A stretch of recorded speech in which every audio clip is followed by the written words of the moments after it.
If God's intention was to, in fact, give us this gift of the knowledge of right and wrong, and God planned for the basic nature of that gift to be arrived at through the process of evolution, that would not diminish its significance any more than the fact that we are able to have intelligence and language as a process of evolution that we think we can understand diminishes God's hand in all of it.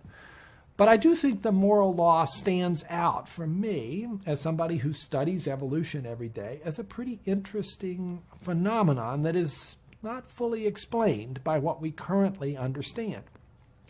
Again, one has to realize that evolution doesn't really care about much of anything except reproductive fitness. That's what counts. And we also have to recognize that, in general, evolution operates on the individual. It's whether that individual can have more children than somebody else that has driven this process down through time. The moral law has interesting callings upon us at times, calls us to do things that sometimes we really don't want to do.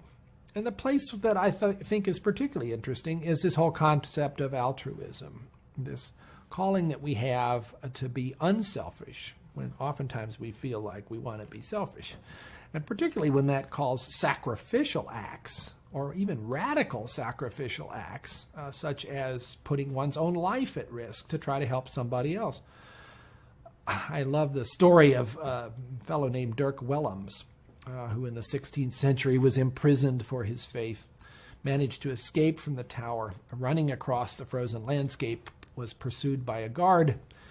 Dirk managed to get across a frozen lake, but the guard fell through the ice. The guard began calling for help. Dirk, realizing this was another human being who was facing almost certain death, turned around, pulled the guard to safety. The guard promptly arrested Dirk, took him back to the tower, and he was put to death a week later for his faith. What an amazing story. Evolution would say Dirk made the wrong decision. He should have kept going. He should have had a chance to pass on his DNA, and instead he did this crazy thing where he sacrificed his own life, surely with some realization that he was putting himself at great risk in order to help this other person who in many ways was his enemy. And yet, is there not something about us that admires that? Is there not something internal to all of us that says that was a noble act?